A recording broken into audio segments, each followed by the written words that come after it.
episode number 6, and we are dealing with the second week. If you remember last week, we talked about the teen spiritual formation, and we gave the first 5 initial steps to helping youth ministry do spiritual formation with teenagers. And this week we're doing the final 5. So there's 10 total.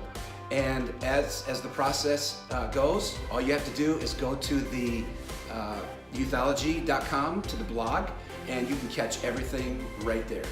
You'll follow along with last week's first 5, and then this week I've already posted it. I put it up there. I read it just a few minutes ago and have it ready. So it's the final 5 of the top 10 ways to do teen spiritual formation. Really, what we're doing is we're dealing with a very important question in youth ministry.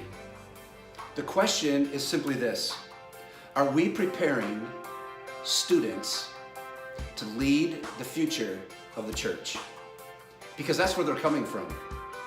The future leaders of the church, and I know we say the teens are a part of the church now. I understand that. But I want you to think this process through. If we are preparing the future leaders of the church, what are we preparing them with? Right? So that's kind of the larger question over these last week and this week. Are we building youth groups or youth ministries? Right? Are we building youth groups or youth ministries? I want to give you a resource. I do that every week. This is from Lee Rogers, and get it up close there.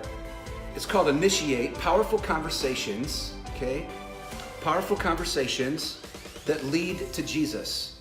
It is a great resource. I've gone through this several times, and it helps with little things like, what's your story? How can I share my faith, right? So if you're looking, one of the points today is going to be dealing with sharing our faith and how to teach students how to do that.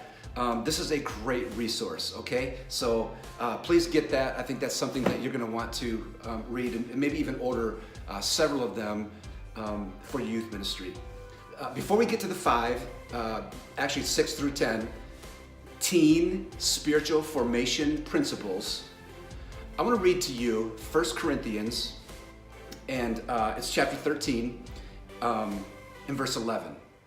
Okay, set into that chapter are these words: when I was a child, I thought like a child.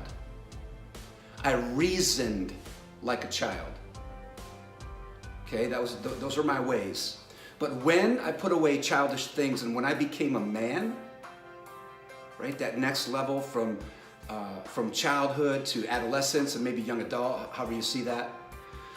When I became a man, I put away the childish ways of thinking and became childlike. That's how I like to say it. Paul doesn't say that. But there's a difference between childish and childlike. Okay? So keep that in mind as we go over this, because if we are not teaching students theology, we are not preparing them to lead the church. To be honest, we're not preparing them to lead in the marketplace, because they're not going to know what they believe in, right? Last week, I shared the statistic that only 30% of teenagers, Christian teenagers today in America, know half of the 10 Commandments. 30% of Christian teenagers in America can name half of the 10 Commandments. So if we're not teaching students the 10 Commandments, if we're not teaching students the Sermon on the Mount, what I like to call the New Testament 10 Commandments, which there are many more than that, but the New Testament commandments, if we're not teaching them about the Trinity, if we're not teaching students about the fruit of the Spirit or the gifts of the Spirit, then how are they going to lead the church in the future? And how is the church going to have a voice to our culture, right? Okay, so what I want to do is give you these number 6, 7, 8, 9, and 10 spiritual principles for teen formation. So number 6, we have to model family in the youth setting today. I don't think I have to spend much time talking about the disintegration of the family. Government, education, every sector of society, Hollywood, the entertainment industry, social media, All of culture has disintegrated family and the importance of family. We are not only raising a fatherless generation, we are raising a fatherless, a motherless, and a siblingless generation, right? So we have to model family in youth ministry today. Let me give you just one simple way to do that. Let me give you two. I know I'm keeping my time. We went 15 minutes last week. I'm gonna try to keep on. So let me just give you two practical ways to do this. Number one, make sure you have married couples in your youth leadership team. Married couples in your youth leadership team. And then number two, as a youth leader, get the kids over to your home. Get them at your table so they know how a family functions, a healthy family functions, right? Okay, number 7, small groups. If we really want to teach students theology, we have to be in an atmosphere of Q&A, an atmosphere where students can explore. Students can say, man, I don't know about that. I'm having a hard time with that. I don't know if I really believe that, right? So we need to use small groups more effectively. I know that sounds old to some of you because we started small groups 30 years ago in youth ministry, okay? 30 plus years ago. But how well they're run is the key, developing the leaders in the small group. Here's a few practical ideas for small groups. Do them within the youth service, at the end of the message, etc., right? Do them in area or locales, geography groups. Do them in topical groups. Put a topic up for just 6 weeks or 4 weeks, and they meet and they deal with that topic in that group.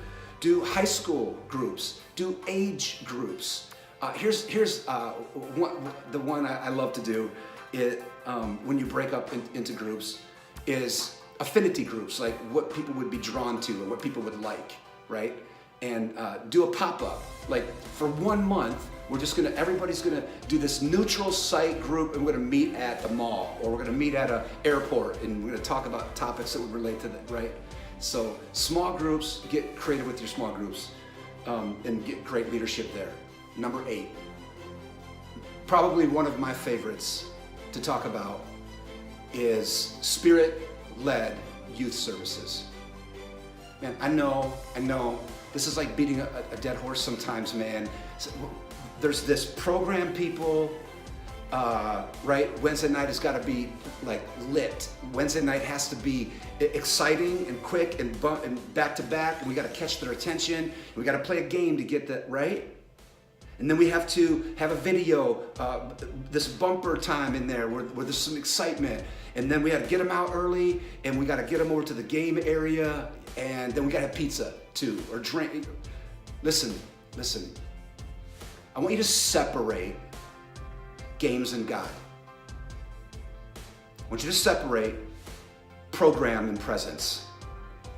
How much time are you spending in the youth service in prayer, in worship? And can you really do both of those together? Can you really do the program and presence together? Can that really be done? I'm in a different setting every week, and here's what I find. Groups that are trying to do both don't do either one very well, because they get the kids all hyped, and we have these games. You know how it goes. You know the games you're playing, and we shave our head for missions, right? And we play Gaga Ball and 9 Square and all this, and we get them all pumped up with the music, and then we bring them in and we tell them, okay, now settle down. How are they going to settle down when we just hyped them up, right? Why can we not take the 90 minutes or the 75 minutes that you have in that midweek and teach them the presence of God? Then take the event planning. Listen, I want to have fun too. Do your event once a month outside of that setting. Okay? Do your event, instead of having to try to pull it all off in one night, do your event once a month. Hear me, kids aren't too busy. I know. I feel it already, right? I can feel it. Oh, yes, they are. No, hear me. Kids do what they love. They do what will impact them. And if we're not putting any time into it, then I got you. No question about it. They're not going to come. But if you put some effort and some time into an event, like second Saturday, once a month, you just do this. You look at your calendar for the year, and you say, everyone bring $10 at 10 a.m. and we'll be back at 10 p.m. That takes very little planning and time, right?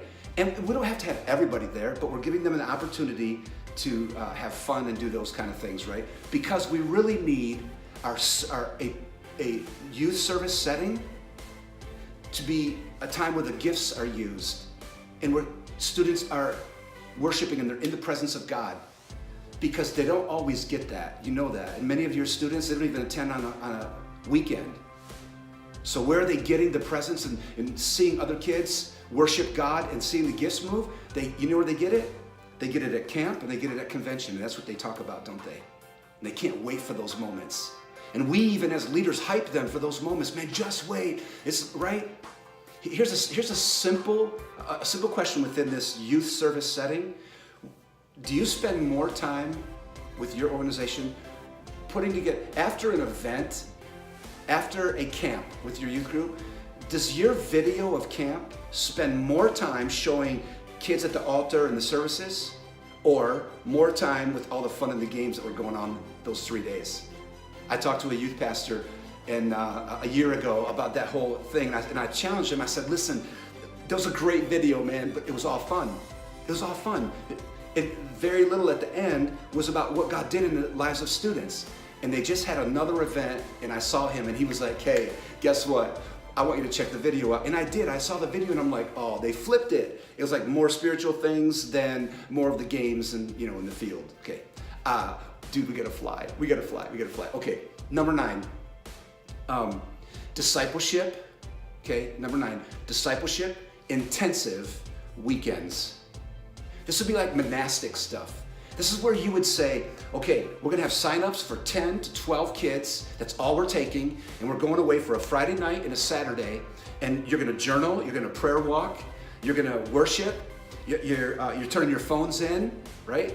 We're not even gonna tell you where you're going, and no one can get a hold of you for those 24 hours or 36 hours, however you plan it. Discipleship intensive weekends. Bring in a guest who is a theologian and have them teach the students. And then do that once a quarter. Just do it once a quarter. It is a great way to baptize students into theology, into thinking, where they are set aside in a retreat setting, not to play games and not to have fun, right, or bring their unsafe friends. This is for them to go deeper in the Word. Okay, all right, that was number 9. Number 10, personal spiritual leadership. Do you want to take your youth ministry to the next level?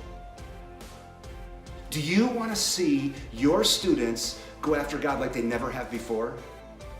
Then you do it. Listen, we read books all the time on leadership development and leading the team. When's the last time you read a book on spiritual discipline? Because the hardest person to lead is yourself. But if your students and your leaders see you pursuing God, see you sharing your faith, if they see you doing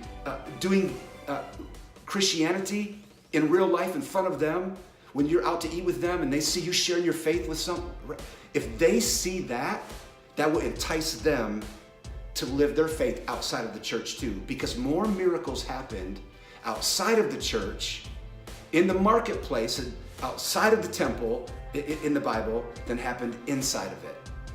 And we have to be the same way. We have to be contextual, spiritual leaders. Contextual, spiritual leaders. Because we live not just in the church setting, but we live our life in front of our students in the cultural setting, in the context of their lives, right? So here's the big question. I'm going to end with this. Here's the big question for tonight.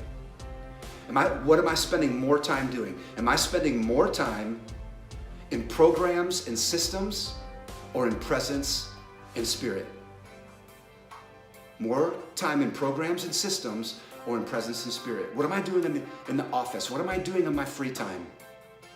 How am I developing my own spiritual life? Because hear me, here it is. We're done in 30 seconds. If our responsibility is to train the leaders of the church, what are we training them? How are we preparing them? big question, isn't it? Hey, thanks for joining us. You can get all 10 of these at the website, youthology.com. It'll be, I'm gonna edit this, throw some music under it, put some graphics in there, right over here and stuff, and maybe up there. And you'll be able to catch it on YouTube. Please join the YouTube page. I'm just starting it. I got like 90 people, and it's embarrassing because I know a junior high kid who's got thousands. Yeah, so anyway, hey, would you have a great week? I'm going to.